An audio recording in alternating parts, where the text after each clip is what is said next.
Boston has seen one of the most extraordinary urban transformations in the United States. Once a pocket of industrial waste, plagued by pollution and abandoned warehouses, the Boston's waterfront has emerged as a thriving hub of innovation and public space. Today, it stands as a symbol of 21st-century urban renewal, where luxury living and sustainability intersect. But, as one expert says, this transformation didn't happen overnight. It took decades of planning, environmental advocacy, and visionary leadership to turn Boston's polluted waterfront into a vibrant, climate-resilient, and community-focused neighborhood. So, how did Boston achieve this? Let's dive into the history, the challenges, and the innovative solutions that shaped the Seaport District as we know it today. The story of Boston's waterfront begins in decline. By the mid-20th century, Boston Harbor was one of the most polluted in the nation. Decades of industrial activity, poor waste management, and neglect had turned the water toxic, creating a no-go zone that repelled people and investment alike. The shoreline, instead of hosting parks, restaurants, or vibrant communities, was littered with parking lots, abandoned warehouses, and underutilized industrial spaces. It wasn't always like this. In the early 1900s, Boston's waterfront was a bustling hub of trade and commerce, with ships carrying goods from across the globe. However, post-World War II, economic shifts and the decline of maritime industries left the area abandoned. By the 1960s, the waterfront had become a symbol of urban decay, disconnected from the city's social and economic life. Boston Harbor has long been associated with dramatic and tragic events, like the Great Molasses Flood of 1919, where a ruptured storage tank sent a 35-mile-per-hour wave of syrup through city streets, killing 21 people and injuring 150. While such disasters are rare, they highlight the waterfront's fraught relationship with industry, a relationship that the Clean Water Act would later seek to repair. This situation began to change in the 1970s, with the passage of the Clean Water Act in 1972. This landmark federal legislation forced cities across the country to confront pollution in their waterways. For Boston, it marked the beginning of a decades-long effort to clean up its harbor, involving billions of dollars in investment. As the cleanup progressed, Boston Harbor gradually transformed from a toxic wasteland into one of the cleanest urban waterways in the United States. This environmental restoration laid the foundation for the waterfront's redevelopment. Without clean water, the seaport's resurgence would have been unthinkable. Another sign of change came in 1974, when the Boston Redevelopment Authority, BRA, partnered with the design firm Sasaki to create Boston Waterfront Park. The project turned a nondescript parking lot into a cherished public space, reconnecting the historic North End to its maritime roots.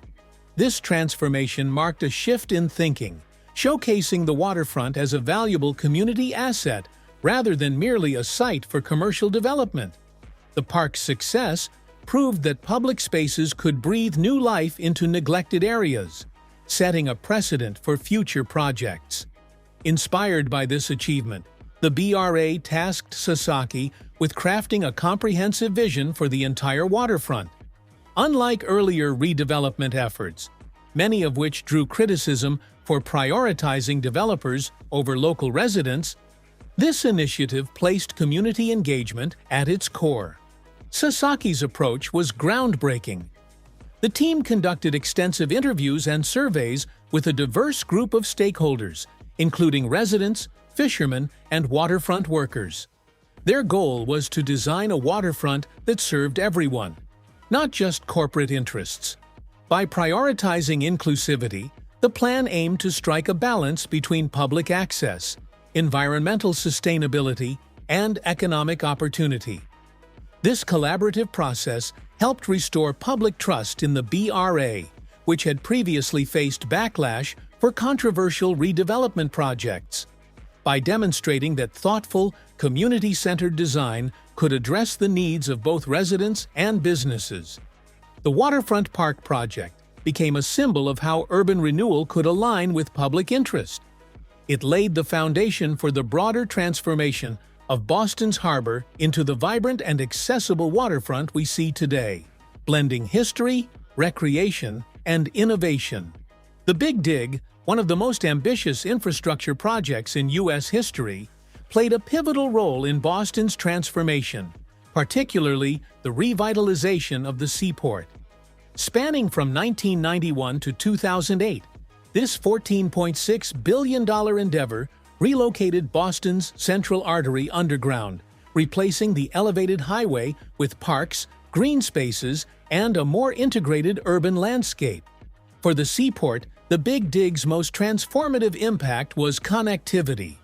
Before the project, the area was largely cut off from downtown Boston by physical barriers, including the elevated highway, which created both a visual and psychological divide.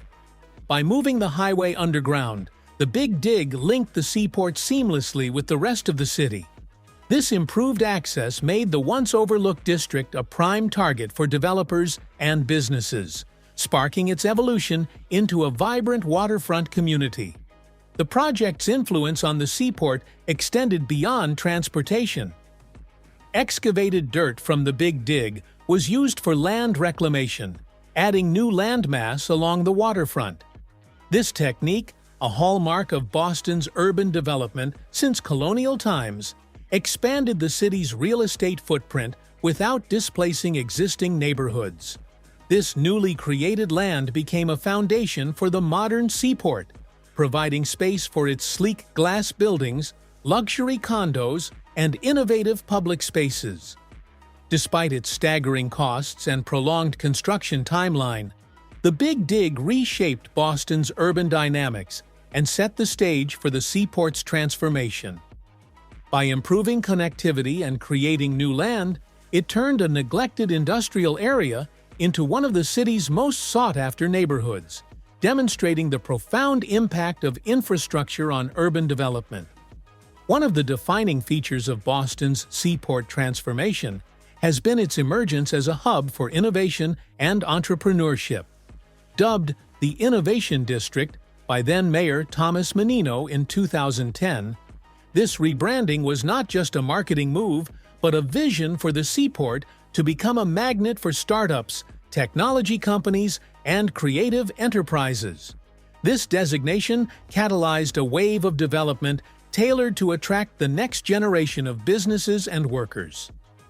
At the time, the neighborhood was still dominated by parking lots and industrial remnants, with only a few notable buildings like the Westin Hotel and the John Joseph Moeckley Courthouse.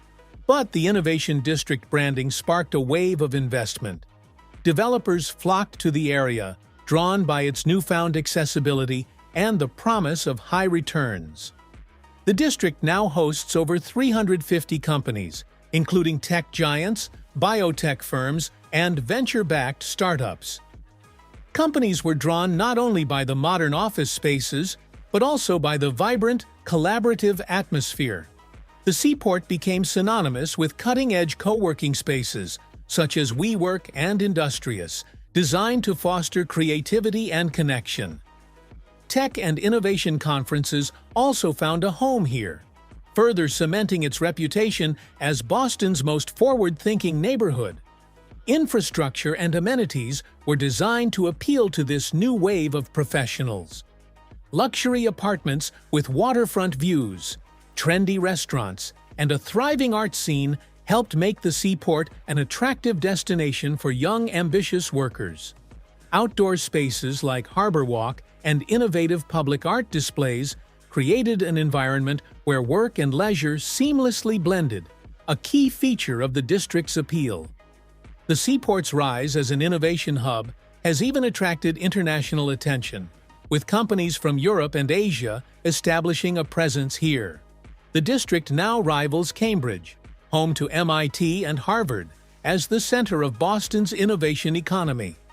While challenges like housing affordability and diversity remain, the seaport has become a shining example of how strategic urban planning and investment can transform an area into a global hub for creativity and enterprise. One of the most impressive aspects of the seaport's transformation is its focus on public spaces and sustainability.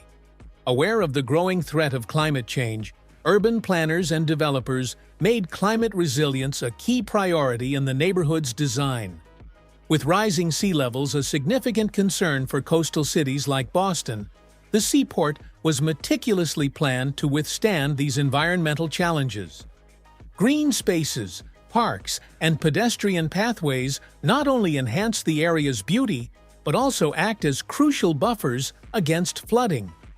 Many buildings and infrastructure are elevated above anticipated flood levels, and permeable surfaces, along with advanced stormwater management systems, help reduce the impact of heavy rains and prevent water accumulation. Public accessibility has been central to the seaport's redevelopment. While some waterfront projects focus on private development, Boston's seaport prioritizes open spaces for everyone to enjoy. Public parks, plazas, and walking trails are available to residents, workers, and visitors alike.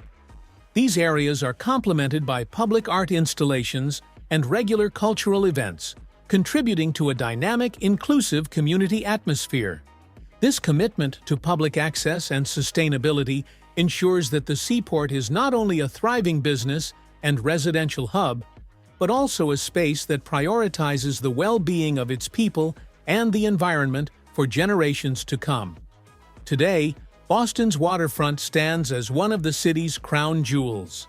The bustling seaside restaurants, hotels, and public parks now line the harbor, offering a stark contrast to the industrial and polluted landscape of the 1950s and 1960s. The parks are frequently filled with people, especially during the summer months when tourists can be seen snapping pictures along the waterfront. The Harbor Walk, once just a concept, is now a stunning 43-mile park that has connected Boston's neighborhoods to the sea for over 40 years. The transformation of Boston's waterfront from a neglected industrial zone to a vibrant, thriving space is a testament to the success of long-term urban revitalization efforts. However, this progress faces a new challenge: climate change. As early as 1979, Sasaki's environmental analysis warned about the risk of 100-year flooding, an issue that has only become more pressing today. This foresight was innovative for the 1970s, but it remains one of the waterfront's most significant concerns. In response, initiatives like Climate Ready Boston are at the forefront of planning for the future, building on decades of research and urban planning. As with the waterfront's earlier redevelopment, protecting Boston's waterfront in the face of climate change requires a collaborative effort between city, state, and private developers.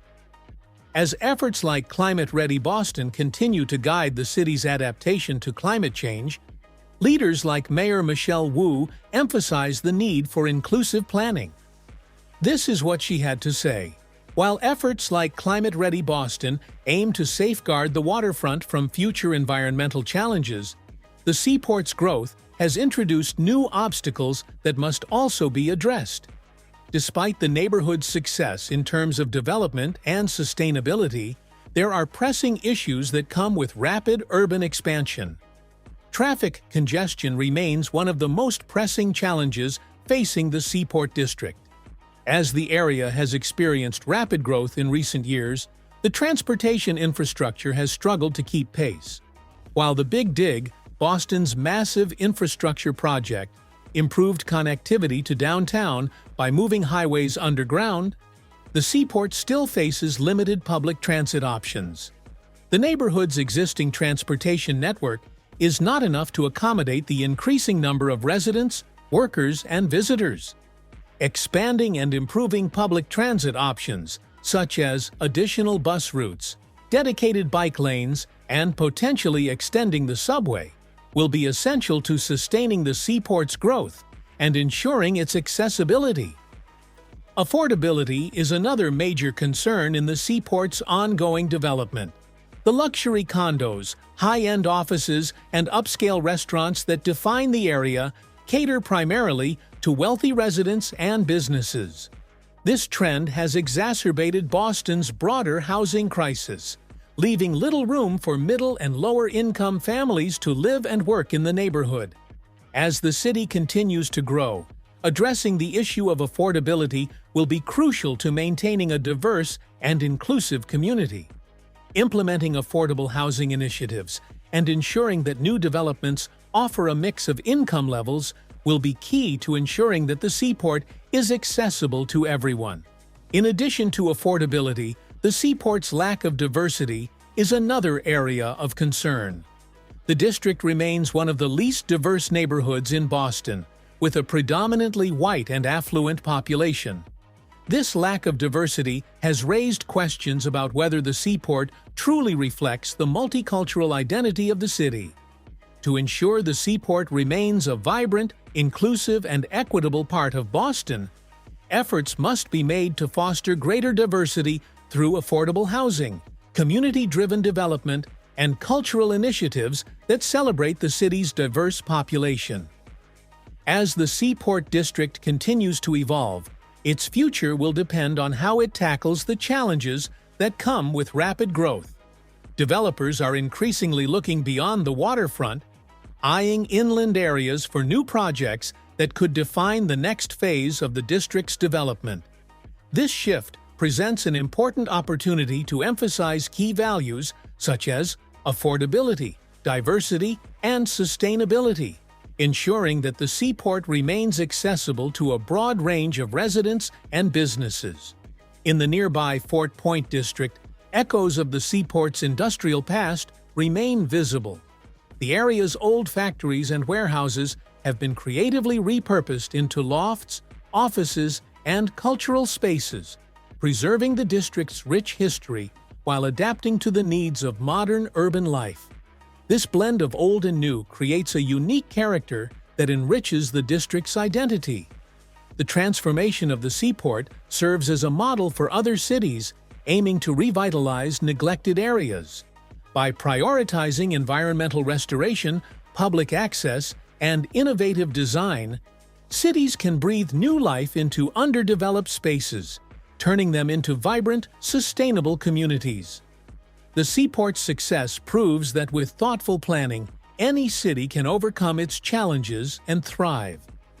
Boston's Seaport District is more than just a neighborhood. It's a symbol of resilience, innovation, and the power of visionary planning.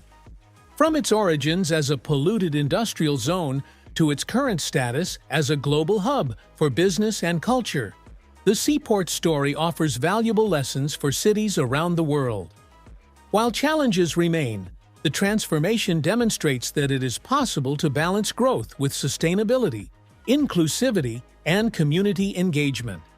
For Boston, the Seaport is not just a new neighborhood, it's a statement about the city's ability to adapt, innovate, and thrive in the face of change. Thank you for watching. We hope this exploration of the Boston's transformation has given you valuable insights into the power of urban revitalization. From environmental restoration to sustainable development, the Seaport serves as a model for cities everywhere. Stay tuned for more stories of innovation, growth, and the people shaping our urban future.